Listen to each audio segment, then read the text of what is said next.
A história sobre um dilúvio provocado por Deus para renovar a humanidade é uma das narrativas mais populares e antigas do mundo e está presente em diversas culturas.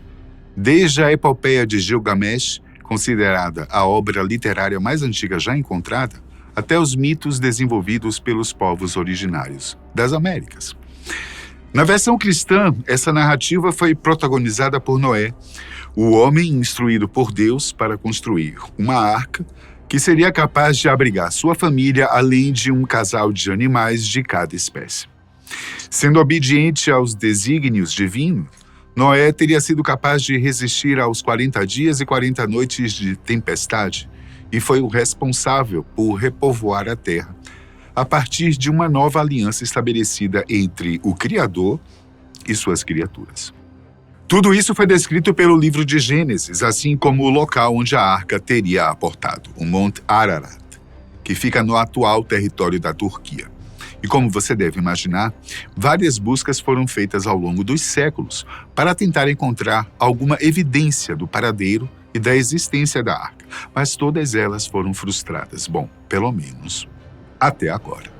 No vídeo de hoje, nós iremos discutir a respeito de uma possível descoberta feita no Monte Ararat, que está sendo reivindicada como a verdadeira Arca de Noé pelos pesquisadores e arqueólogos envolvidos.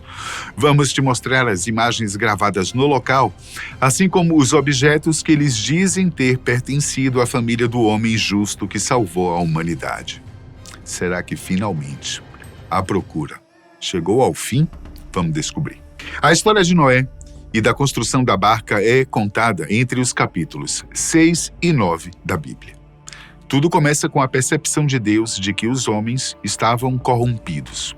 No versículo 5 do capítulo 6 é possível ler: Javé viu que a maldade do homem crescia na terra e que todo o projeto do coração humano era sempre mau. Sabendo disso, Deus percebeu que a única solução seria renovar sua criação, extinguir todo o mal existente para que o bem pudesse prevalecer novamente. E para isso ele contou com a ajuda de Noé, um homem justo, íntegro, o único de sua geração que andava com Deus e que era digno de executar essa missão. Javé então instruiu a Noé para que construísse uma arca e disse exatamente como ela deveria ser feita. As instruções estão entre os versículos 14 e 16 do 6º capítulo de Gênesis e dizem o seguinte: Faze a ti uma arca de madeira resinosa. Divide-a em compartimentos e a untarás de betume por dentro e por fora, e eis como a farás. Seu comprimento será de 300 côvados, sua largura de 50 côvados e sua altura de 30. Farás no alto da arca uma abertura com a dimensão de 1 côvado. Porás a porta da arca a um lado e construirá 3 andares de compartimentos. Depois disso, Deus explicou que iria enviar um dilúvio em 7 dias para perecer todo ser vivo que respira debaixo do céu. Mas, para que a criação não se perca, Noé deveria colocar ao menos um casal de cada ser vivo, um casal dos animais impuros e 7 dos animais puros. E deveria levar sua mulher, seus 3 filhos, Sem, Cam e Jafé, além de suas respectivas esposas. Noé seguiu as instruções e firmou o pacto de renovação com o Criador. Ao final dos 7 dias, as fontes dos oceanos foram arrebentadas e as comportas do céu se abriram. Choveu pesadamente durante 40 dias, 40 noites e toda a terra foi inundada, inclusive o alto das montanhas. Ao final deste período, a água cessou, mas a enchente ainda encobriu o solo por 150 dias. Foi nesse momento que a arca ficou encalhada no Monte Ararat. E Noé, junto com sua família e todos os animais, aguardaram as instruções de Deus para saber quando poderiam sair da embarcação. É claro que existem algumas verdades nessa narrativa que só podem ser compreendidas pela perspectiva da fé. Por exemplo, Noé tinha 600 anos quando recebeu a ordem de Deus, e toda a estrutura foi construída em apenas 7 dias. Mas a montanha citada pela Bíblia realmente existe. E muitos acreditam que, pelo tamanho, seria possível que um navio como esse abrigar uma diversidade muito grande de animais. Na citação que nós vimos, que as dimensões foram prescritas em côvados, que era uma unidade de medida usada na época. Convertendo para metros, a Arca de Noé teria aproximadamente 150 metros de comprimento, 25 de largura e 15 de altura. Um tamanho realmente considerável. Para se ter uma noção, o comprimento da embarcação corresponde à medida de um campo de futebol e meio. Nesse intervalo, seria possível encaixar pelo menos 3 ônibus espaciais da NASA, do nariz até a cauda. Além disso, a altura corresponde a um edifício moderno de 4 andares. E considerando que a estrutura tinha 3 níveis, a capacidade de carga seria equivalente a 450 reboques padrão, o suficiente para transportar mais de 100 mil ovelhas. Aliás, atualmente existe uma réplica que foi construída para servir como uma espécie de museu e que segue exatamente as medidas fornecidas pela Bíblia. A arca se encontra no condado de Grant, em Williamstown, Kentucky, Estados Unidos, e é considerada a maior construção com estrutura de madeira do mundo, o que serve como parâmetro para o verdadeiro tamanho da embarcação. É por isso que muitos acreditam que essa narrativa pode ser verídica, considerado o fato para além de uma verdade de fé, é claro. E é também por isso que várias expedições já desbravaram os picos gelados do Monte Ararat em busca de vestígios da arca. Desde os estudiosos romanos, passando pelos viajantes medievais e pelos soldados otomanos, milhares de pessoas já se arriscaram para tentar encontrar uma prova material dessa passagem bíblica, mas sempre sem sucesso. Mas uma equipe internacional, formada por pesquisadores da China e da Turquia, afirma que os milênios de espera podem ter chegado ao fim. Eles fazem parte de um grupo chamado Noah's Ark Ministries International, ou Ministérios Internacionais da Arca de Noé em tradução livre, e estão vinculados a uma religião cristã protestante asiática. O grupo afirma que se dedica à busca desde 2003, coletando pistas arqueológicas e compilando testemunhos que foram transmitidos por milênios através da tradição oral do povo que vive naquela região. E não demorou muito para que seus esforços fossem recompensados. Os relatórios indicam que as primeiras evidências foram encontradas em 2008, e já no ano seguinte os pesquisadores estavam entrando na fenda escondida sob o gelo e as rochas vulcânicas, para vislumbrar o que teria restado da Arca de Noé. A primeira pessoa a receber informações sobre este possível local foi Ahmet Ertuğrul, que acabou se tornando o líder das buscas. Ele então partiu, junto com uma pequena equipe, para o ponto que fica a 4.000 metros de altura do Monte Ararat. Juntos, eles conseguiram encontrar uma estrutura de madeira que, segundo suas convicções, deveria fazer parte da Arca de Noé. Mas como seus recursos de pessoal e de equipamentos eram limitados, Ahmet pôde apenas tirar algumas fotos e logo retornou para mostrá-las ao Noah's Ark Ministries International, para que pudesse obter financiamento para uma expedição maior. E foi exatamente isso que aconteceu.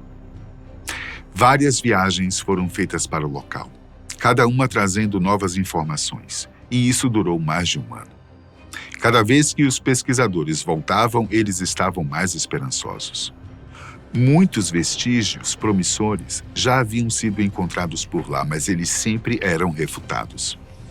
Naquela altura do campeonato, os cientistas já estavam cientes que várias comunidades se desenvolveram naquela região. Por isso, era relativamente comum encontrar sinais de atividade humana por lá. Mas nenhuma delas resistia às grandes altitudes e baixas temperaturas, então todas se limitavam aos 3.500 metros. Além disso, os pesquisadores afirmam que aplicaram um método de datação de carbono para estimar a idade de um dos pedaços de madeira que foi recuperado durante as expedições. E o resultado, surpreendente: 4.800 anos. O que condiz com o período em que Noé teria construído a arca para enfrentar o dilúvio. Os organizadores não pensaram 2 vezes. Em outubro de 2009 foi montada uma grande excursão, incluindo uma equipe de filmagem, para investigar a fundo o que estaria escondido embaixo daquela densa camada de gelo com rochas vulcânicas. O resultado você pode ver nestas imagens.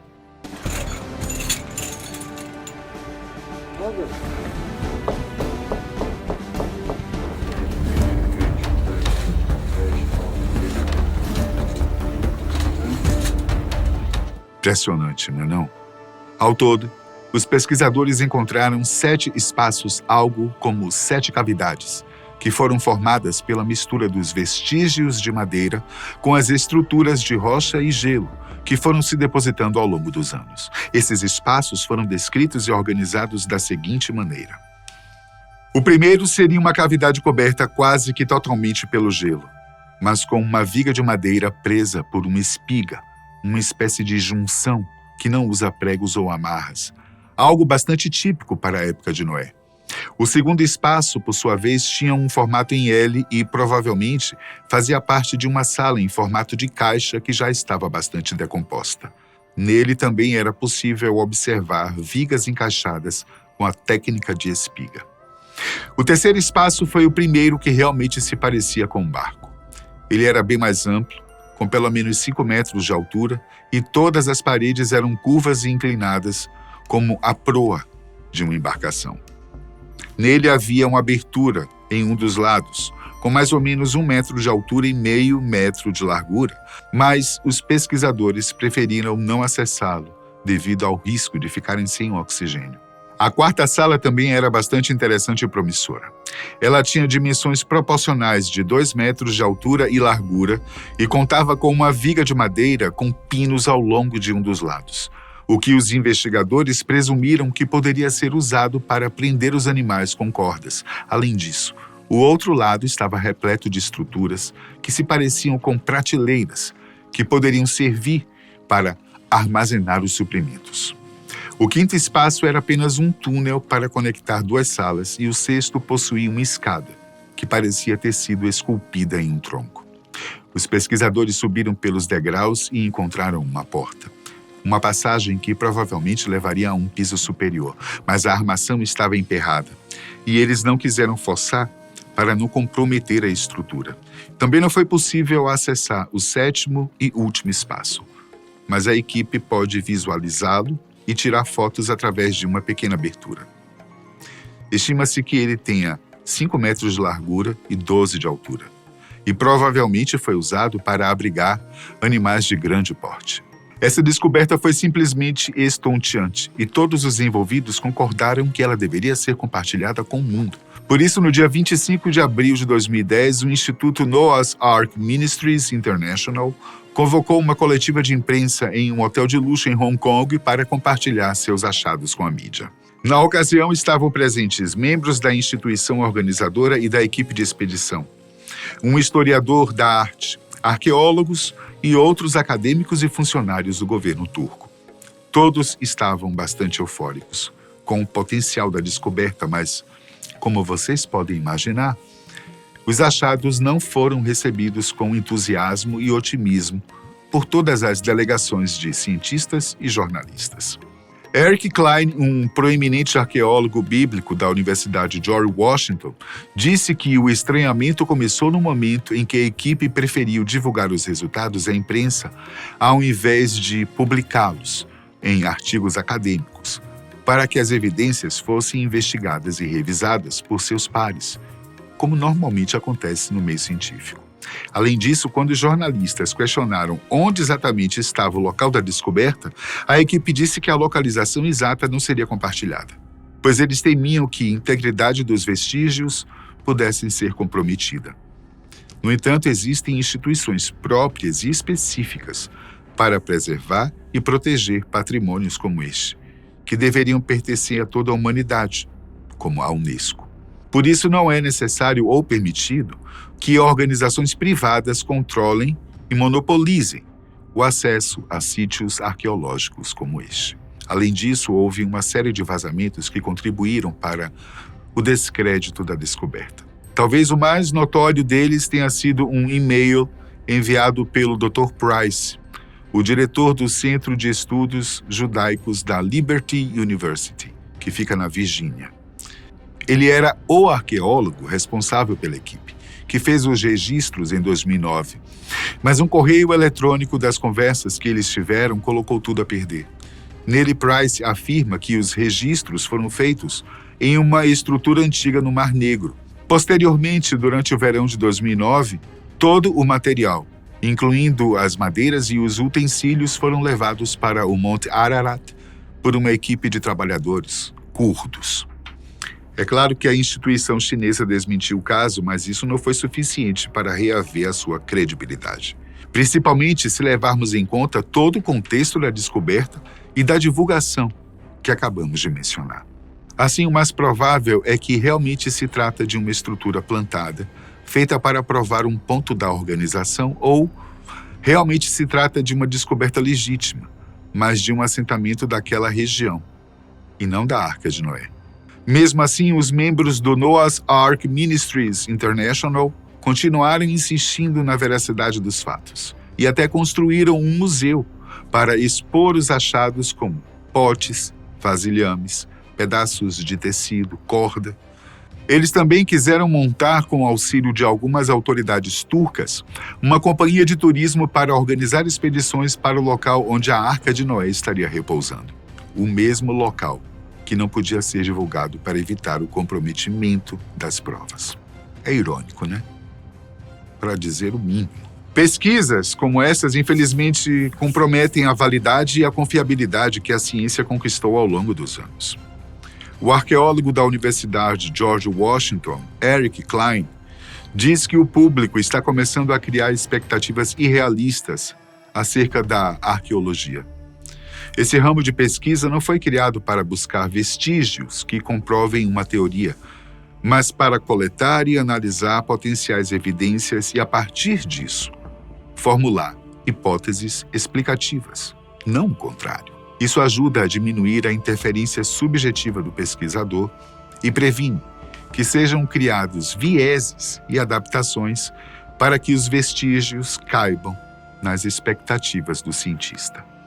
Além disso, uma possível descoberta dos sinais da Arca de Noé não deveria mover, alterar ou sustentar as perspectivas e opiniões das pessoas, sejam elas religiosas ou não. É o que defende o Dr. Morris, do Institute for Creation Research. Para ele, a fé não precisa de evidências. Por isso, em nada beneficiaria aqueles que já creem. E aqueles que não acreditam só iriam questionar a descoberta e pedir por mais provas. Tantas que provavelmente nunca seriam suficientes. Você aí, concorda com tudo isso? Acredita que um dia poderíamos mesmo encontrar algum vestígio da Arca de Noé ou de outra passagem bíblica? O cálice sagrado, enfim. Até a próxima, gente.